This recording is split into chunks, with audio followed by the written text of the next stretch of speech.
Hey guys, it's Coach KJ, and I'm here with Art Rains. And Art Rains is a hero to me. When we lived in New Jersey, he was the founder of a program called Saturdays in Motion. Not was, he is, because you still are. So it was, is. Saturdays in Motion, which was just that exhale moment for everyone. It was a program where siblings of persons with autism and persons with autism and parents and everybody else could come together and have fun and exhale with gym and also with swimming. So I wanted to talk to Art a little bit about how he started the program, what inspired him, and then how can this actually be, how can it actually be branched out into other communities? So Art, thank you so much for joining me. Thanks for having me. I'll tell you, I'll start out. Two other fathers and I got together and we're talking about how we were both coaching our older children and how there was really nothing for our child who was on the spectrum. I have three sons. My middle son is on the spectrum, and my younger son hadn't been born yet when we started 30 years ago. And we went around to towns and recreation departments and boards of education and said, we want to have some kind of recreation department, some kind of recreational program for kids with autism. And we wanted to have families involved. So all the siblings would come, the parents would come, and we'd get teenage volunteers. And the other two fathers and I got shot down royally. Everywhere we went, we were told not only couldn't they do it, but the idea was crazy. We'd never get siblings. The idea of having siblings and kids with disabilities together was wacky. We'd never get teenage volunteers, which was important to me. I'll talk about that later if you like. And these kids, they said everywhere, were just too tough. We're not going to get any volunteers, even adult volunteers, because these are two tough kids. You know, the best you can hope for are the parents. And, you know, I had one and he wasn't that tough at all. He was real easy to love and real easy to deal with. And we struck out everywhere except at what was then the Somerset Hills Y. Now it's part of the greater Somerset County YMCA. And I went to them and they said, what do you need to make it work? And they opened the doors to the program 30 years ago. And for 30 years, we've been going there. And as far as what we needed, it was space. We needed a pool because we had to have people swim, and we needed a gym area. They happened to have a gymnastics program, so they had all kinds of fun, bouncy stuff that the kids love. So everything was there. You know, as the years went on, I would see different pieces of equipment here or there and ask for that. And those gymnastics equipment is crazy expensive for some reason. So we dig into some pockets for that, but we have a great program now. Huge program too. It's a monster. It's a lot of kids come. Phenomenal program. I know when I first moved to Chapel Hill, I called you and I said, Art, I said, I love that program. Is there any way that we could do that here? And you sent me some information and you were gung-ho. And I went to the Chapel Hill YMCA and they were like, that's a lot. Like, we don't know if we could actually do that. And so I don't say that just about them. I say that in general, because I've tried to incorporate a lot of ideas in North Carolina, but there's that fear, that apprehension. There's a whole lot of no's. How do you think, one, how do you think you got to the yes? What did you bring to the table? What kind of details did you bring to the table? What kind of resources or support did you use to help Somerset say yes? Well, they knew me because I had been coaching like little kids soccer there. So they knew me, and everything. One of the objections everywhere was also insurance. Oh my God, these kids are going to get hurt and sue us. And I said, nobody's going to get hurt. You know, nobody's going to get hurt any more than any other kid would get hurt anywhere. So your regular insurance should cover it. And if they don't, you know, we'll have a discrimination lawsuit.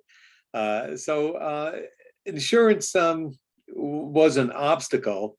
And I said, we have a lot of teenagers in the area that want to help. They want to give back.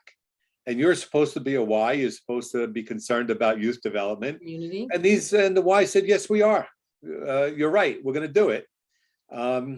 And getting the volunteers, I guess the first couple of years was a bit of a problem. You know, it was you had to convince the kids that this was going to be something and that they could do it. But once we got going, the kids told their friends, and they knew that I was able to write good reference letters and things like that for college and National Honor Society and every other kind of thing you could think of. And the kids started coming. You know, some kids would come to build their resumes, but the ones that only cared about building their resumes didn't last very long because they could do that somewhere easier. So what happened is some kids would come to build his or her resume, but then they fall in love with the kids, like they fall in love with your kids. Yeah, yeah. And you know what the funniest thing is? There are community service requirements at a lot of high schools, right? In order to graduate, you need to do this community service. But then on top of that, think about the graduate students that are in college that could use this for, you know, an opportunity to get to know that particular environment if they want to be a psychologist or work in that field as well, psychology, education, you know, as far as people overseeing it or helping along the way. When did you reach that moment? Wait, were you going to say something? No, go ahead. Okay. When did you reach that aha moment? Like, this is really working. Like this, like, I think we're going to keep going. I'm feeling good. You know, the first session, we had a total of 18 people, including parents, kids, and volunteers. And there was some issues about whether it was going to go, but everybody was having fun. And we had plans and we had mapped out what we were going to do. We had an agenda and we threw that away. And instead it became more of a freewheeling thing where we'd have different stations set up and the kids would go from station to station. And by the second or third session, when more and more volunteers were coming, the same families were coming, nobody was dropping out, I kind of knew this is something pretty good. It was something special going on. And my own kids, my oldest son, I think was 5 when we started. They loved it. My 5-year-old, my 3-year-old, who was on the spectrum, and as I said, my baby, who's 29, he hadn't come along yet, and he only knows life with Saturday's Emotion. That guy, he came when he was in utero, and then he used to sit in his car seat when we'd have it. I love it. First, thank you. First, thank you. When you heard your first thank you. Yeah, that was first session we got to thank you, because the kids could run around and their siblings could enjoy themselves, and siblings that didn't know each other became friends. Yes. And you'd see them hanging around, and the parents would know that, you know, one of the goals is for parents to know that they could be a happy family. You know, their family can be a happy family even though they have a child with a disability, because they could see other families who are happy. So I wanted to mention there is actually a 10% higher divorce rate for families with children on the spectrum. So I think it's 13% overall, but it's 23% for individuals who have a child on the spectrum.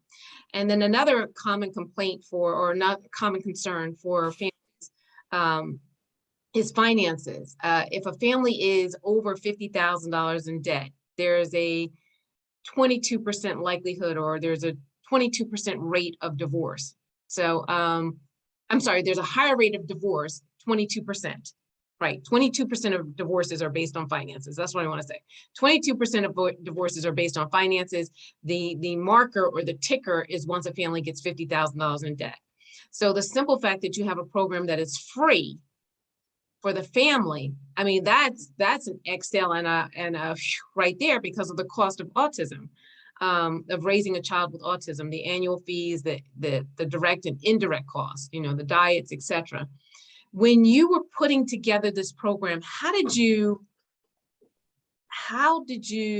make sure that it was affordable? Yeah, we wanted to have a free program, and we wanted to have a program that wasn't just for members of the Y. Our volunteers don't even have to be members of the Y. So when we have Saturday's Emotion, we take over the Y, and it can be free because the Y is generous, because the Y raises a lot of money for all its programs. And it's important to the Y that the program be free. And there are no out-of-pocket expenses involved in the program. The program, we use a beautiful pool that has a cost involved to it. We have lifeguards there. The lights are on, the heat's on. We're using all this expensive equipment, but except for these miscellaneous pieces of equipment over the years, it doesn't. There are no sunk costs into it, no direct dollar costs involved in running Saturdays in Motion. Everybody, I'm a volunteer. Everybody's a volunteer. They have Y staff around. They're getting paid, but most of them would be there anyway. And the Y made a judgment that having over 100 teenage volunteers is a good thing. And it's probably a financially valuable thing as well in terms of donations. Because we have these over 100 teenage volunteers whose families know that their kid is doing something really, really good instead of one of the many bad things their kid could be doing. Right. And think about the life term or lifelong benefit of this. So for instance, some of those kids who are volunteers now, they're going to be classmates in college with these kids. They're going to be classmates or they're going to be coworkers with them in the future, etc. And to have someone there who has more empathy or who knows how to nurture or develop or bring the best out of someone who has a learning disability can be a benefit. I think it's 1 in 4 persons right now currently has some type of disability. Actually, 26% of individuals have some type of disability. Yeah, that's a CDC number, 26% of all persons. So, and this is what's diagnosed. So, some things are not reported. So once again, having that kind of sympathy, empathy in the community is key, for everyone's success. So basically what you're saying is you need the volunteers, you need the sponsors, the donors to make sure the equipment's in place, that kind of stuff. You need to make sure you have the insurance, the yay from the facility, presumably a YMCA, parent support. How involved are the parents in this particular program? Okay, well, we have 2 groups of parents. We have the parents of the kids with autism who come to the program, and they need to stay. It's not a drop-off program. I agree. I'm going to tell you, I'm sorry, Art, I have to cut you off. I am so sorry. Please forgive me. You have to forgive me for this one.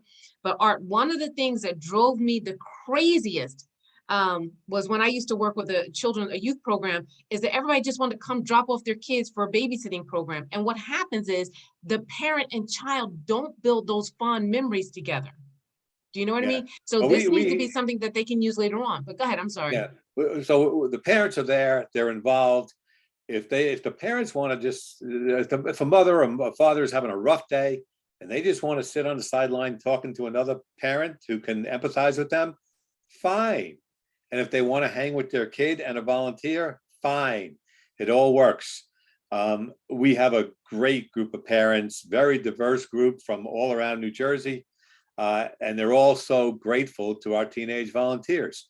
The other group of parents are the parents of the teenage volunteers who need to get their kids to the program on time and to make sure their kids go. And when the kid says, well, I want to go shopping with my friend, they say, no, you got to go to Saturdays in Motion. And after a while, the kids say, I don't want to go shopping. I want to go to Saturdays in Motion. I want to see the kid I work with, because we've developed these tremendous relationships between our teenage volunteers and the kids, which is what I wanted for the program. When I started it, I thought that there was something special, some special kind of relationship that formed between teenagers and kids on the spectrum. And that was just based on anecdotal stuff and things I saw at my own kid. I was trying to teach him how to swim. We're a swimming family, and I was getting nowhere with him, but this 13, 14-year-old kid said, I'll teach him how to swim, and he did. And there's just something about the lack of a big age difference, I think, that works a little magic with the relationship there. So we have a few college kids that come and volunteer, and a couple of graduate students here and there, but our best volunteers have been high school kids and middle school kids. And you were talking about what these kids become, and our earliest volunteers in the program are in their 40s. And we've had so many who have chosen, one of the nurturing professions. We have lawyers like me and And everything you're else. nurturing. But I'm not nurturing my profession. But we have people who become special ed teachers, who become physical therapists, occupational therapists, music therapists, art therapists, pediatric neurologists. People who choose their career based on their the time it's had as emotion. It's had that effect on them, and that's really gratifying for me to say. And when the 40-year-olds come back to the program, that's always cool too. Of course, yeah. What did your son's, so your son with autism on the spectrum, his name is Will. And your son who, the older brother, his name is Mike. What did Mike say about the program? He hardly remembers life without it. And I think a cool thing he'll say is that at some point he became a volunteer as opposed to a sibling, and he could not tell you when it happened. It just at some point along the way, he would come and just run around with the other siblings. And at some point he'd be like, oh, I'll watch him. I'll take him to the water fountain. I'll help clean up. And he became a kind of a superstar volunteer. And I think he'd say it was a real good way for the family to spend time together, and that at least a couple times a month, he was really lucky to have a sibling that was able to have a program like that he can go and run around and have fun.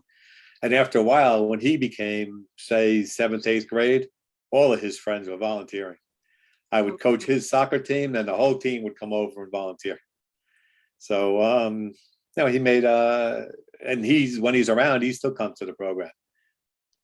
There were a lot of volunteers. What would you say the ratio was to volunteer to persons on the spectrum? Well, the ratio of volunteers to kids in the program, including siblings, is more than 1-to-1. So more volunteers than I remember that. Than total kids, because we need we have 1-to-1 with every kid that wants a volunteer or needs a volunteer, and we have volunteers on all the pieces of equipment. So if you know basketball, we play like a box and one. We have there's a man-to-man going on, so there's each kid has a volunteer, and we have people on all the pieces of equipment as well for safety. So we have a ton of volunteers.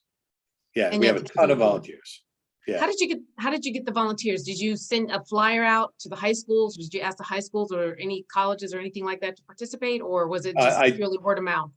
I went to the high schools. I sent things to the high schools. I did a little presentation at 3 of the high schools. And as you say, a lot of them, more now, but some even back then, had volunteer hours requirements. So once they figured out I was kind of legit, and I was associated with the Y, which was, a reputable organization, I was allowed to kind of throw our hat in the ring as far as think about this to volunteer. And the kids, the kids who volunteered ended up loving it. But yeah, I went to the different schools, and it's a fairly affluent area with kids who are interested in going to good colleges and interested in doing this kind of thing. And we have a lot of kids who are really caring, good kids as well. So that's getting the volunteers has not been a giant hassle. Once we got over that initial hump of we're legit and it's fun and it's not dangerous. What about the parents? Have you received any pushback from the parents stating that they don't want to stay for their kids? Like, how do you make sure that the parents are there? Very, very rarely does that have to be an issue. Some of the parents say, I just want to get a cup of coffee. And, most of the time, if the kid's under control and has a good volunteer, I'll say, go get a coffee, hurry back, But most of the parents, they like seeing their kid have fun. They like to see the relationship. The kids have fun in the program. I remember. I had fun. It's not like sometimes school can be a drain. The kids with autism and their siblings, they have tremendous, beautiful equipment to bounce around in and run around in. They have a teenager whose the only purpose is for them to have fun in a safe way. That's pretty good for a kid. We have trampolines to jump on and mountains to climb up and slide down. Geez, what can you? And in the pool, there's a pool with a slide, and there's all kinds of fun things. It's and the parents, a lot of times they see their kid, and their kid is more of a hassle than fun, and they get to sit back and say, my family can be fun. I love it. I love it. If you were to, what do you think is your next step? Where would you like to see this grow, or what would you like to see happen next? I like where we are. I like the idea that we have such a steady stream of volunteers. The middle school kids grow into high school kids, and new middle school kids join in. We've connected with the swim team of the Y, which is a very large and very successful swim team. Bridgewater, So, the Bridgewater Y? Or the Somerset? Somerset Hills, but it's all one Y now. It's the Greater Somerset County Y.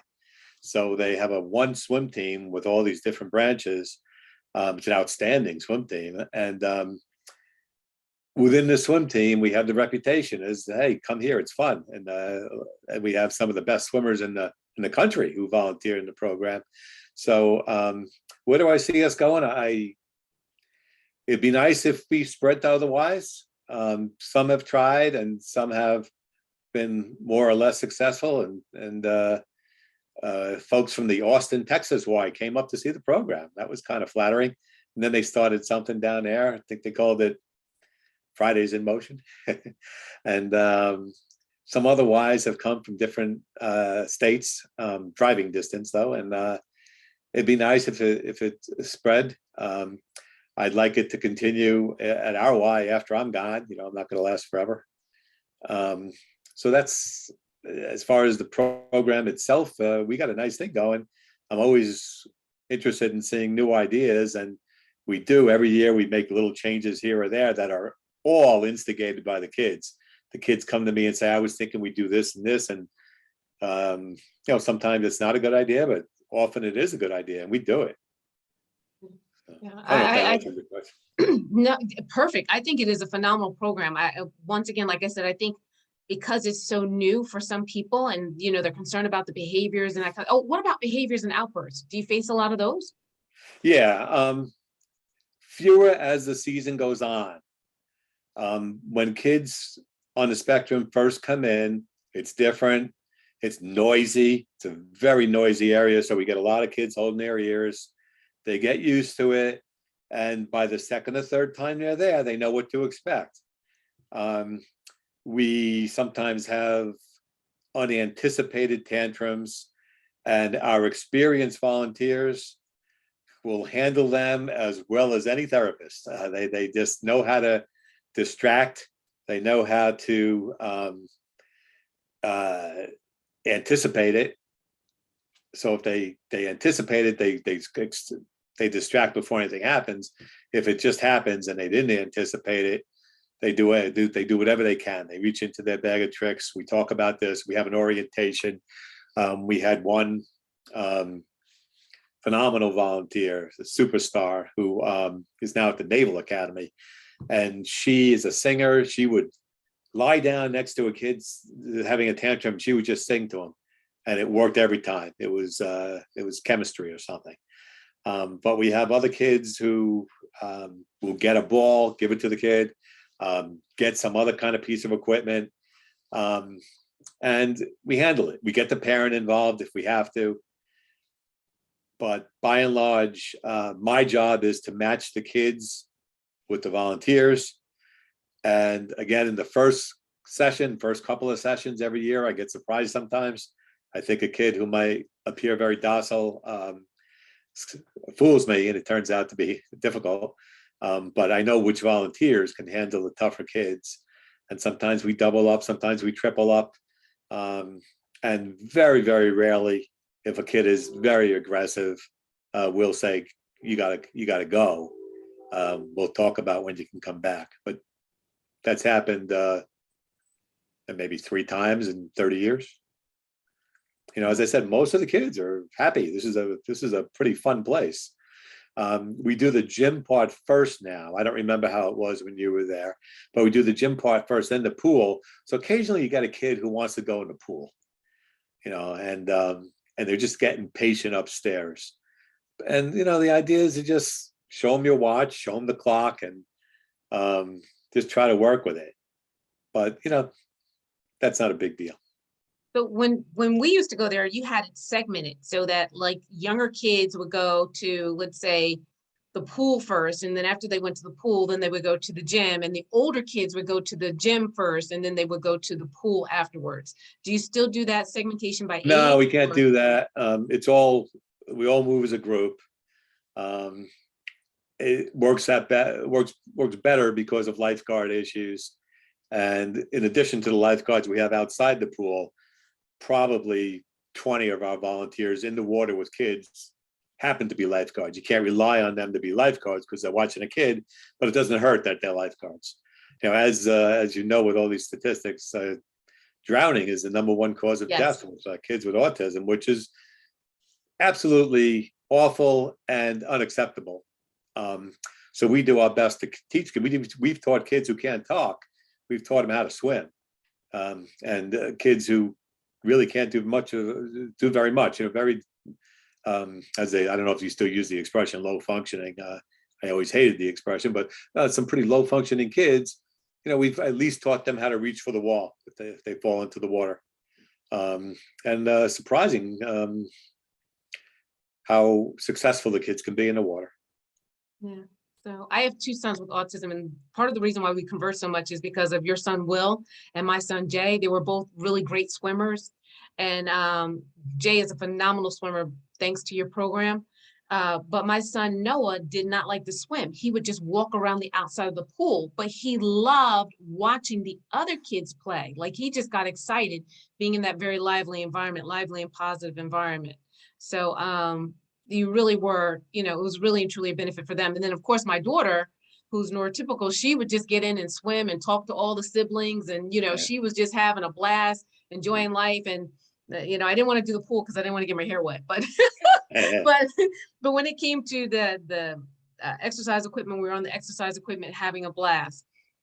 If there were any type of precaution that you would tell people, if you would say, look, you know what, you want to do the program, I think it's a great program. Before you start, just make sure you have this one thing in place, or make sure you do this one thing. What would you say that people should do? And then also, what should people expect as far as the ramp up time, you know, to really get things going? And then I had one more question. I don't know, can I ask you 3 questions, or is that too much? Why don't we do 2? We'll do 2, and then I got one more for you, but go ahead. I think you need to educate volunteers about autism, you know, and the biggest misconception to me about autism is that the kids are not affectionate. It's just nonsense. Kids are just as affectionate as anybody else. And explain to the volunteers, this is what you're looking at. And some of the kids are not verbal, but they're pretty smart. And just explain what autism is about to the volunteers. And what was the second one? You say that. How long should people expect that training process to be? And should they just start or do some hands-on before they start, or, you know? Yeah. No, you know, I don't think it has to be that long. My training on the program is an hour. You know, you're dealing with middle school. I'm dealing with middle school and high school kids on a Saturday. After an hour, I'm going to lose them. So I have an hour. I try to be entertaining. In addition to that, they do the WISE child abuse prevention training. You know, the one thing that's drummed into them is they will never be alone with a kid. Kid has to go to the bathroom. If we can't find a parent, we have an entourage going to the bathroom. So there's we have child abuse prevention training. The Y actually checks references even on kids, even on middle school and high school kids, which, you know, doesn't hurt. So we're very careful about that kind of scary stuff. And I think you have to do that nowadays, any days. And startup time, I mean, go to a high school, you know, it's May now, but go to a high school and get some figure out who the volunteers are. If there's a key club that they volunteer, if there's a volunteer service coordinator, go to that person and say, we want to start something. If you have an organization like the Y, you got instant credibility. I don't think there's that much lead time. I think you can do it. I love it. I love it. Well, you know what? I'm not going to even ask you question number 3 because I think you pretty much answered everything. Art, I just want to say thank you so much for your time. And once again, like I said, you are a hero. I think about my family in particular, and how, my daughter, when she went places, she would always have to defend her sibling, or, we might have to leave early because of something with the sibling, or just, just all different kinds of things that would come along the way. And even the expectations of helping out more, because that's what happens when there's a person with a disability and, an older sibling. But when we went there, not so much with my middle son, Jay, because my middle son, Jay, did everything she did, but with Noah, there was a little bit more. But when we went to Saturdays in Motion, I saw her laugh and just have a blast, just like the other kids. And it wasn't, there was just really and truly that exhale moment. And I love what you're doing for families. I love what you're doing for kids, because moms need to exhale, dads need to exhale, siblings need to exhale, and also even persons on the spectrum need to exhale. So I thank you for the idea, the concept, the tenacity to push it through, the resources, using everything that you had to make it happen, and the indelible mark you're making in a lot of people's lives. Well, thanks for the kind words, and I appreciate it. And I've been so lucky to have been able to work with all these great volunteers over the years, including my 3 sons, including Will, who became a great volunteer. And so many siblings start out as siblings and develop into volunteers. And it becomes important to their lives. It's a part of my family's life. So it's been fun for me. Awesome. I probably wouldn't do it if it wasn't fun. Right. And who doesn't want to have fun? Yeah. I know I do. So let me ask you this. If somebody wanted to find out more about Saturdays in Motion, contact you, or whatever the process may be, maybe they're interested in starting a similar program. How can they do that? How can they reach out to you? How can they reach out to the Y or the person? Yeah, they can reach out to either me or the Y. The Y is Greater Somerset County YMCA. It's gscymca.org. And what they'll do is direct people to me, or they can find me. I'm pretty easy to find. I'm a lawyer in Morristown, New Jersey. RAYNES. It's pretty easy to find me. I return all my calls. So if anybody calls me, I'll call them, and I'm happy to talk about Saturdays in Motion. I'm proud of the program. I love and by the way, every single partner in my law firm and their kids have volunteered in the program. It's a phenomenal program. Like you said, it's phenomenal. It's fun. It's engaging. What town is the Somerset Y in? It's in Basking Ridge. I couldn't remember if it's Basking Ridge or Bedminster. Okay, it's in Basking Ridge, New Jersey. Excellent. Yeah. Excellent. Art, is there anything that you would like to say? Anything that I left out during our conversation? I don't think so. I love talking about the program. I'm proud of it. I don't want to seem like I'm bragging, but I'm proud of the program. I'm proud of how my family has put in so much time into it, and it's grown from 18 total people to now we have, I don't know, probably 150 at every session total. So it's people come from all over the state for it, and it's worth it for them to come from all over the state for it. I was just going to ask this one thing, because the crowd is so large now. Do you ever have to turn people away? Do you have a reservation? Like, people have to make a reservation beforehand, or how does that work? We have not turned anybody away, but it's real close. I hope we never have to. And it'd be nice if some other Ys started their own program so people don't have to come to the Y from 50, 60 miles away. 50, 60 miles away? Yeah. And they pass 10 different Ys on the way to come to our Y. Wow. But we're close. We have space and we have the volunteers, but we're crowded. Yeah, yeah. I know the gym, I'm not going to say that it was crowded, but I knew that it was just active and exciting and vibrant and that kind of stuff. And that kind of synergy that you have there,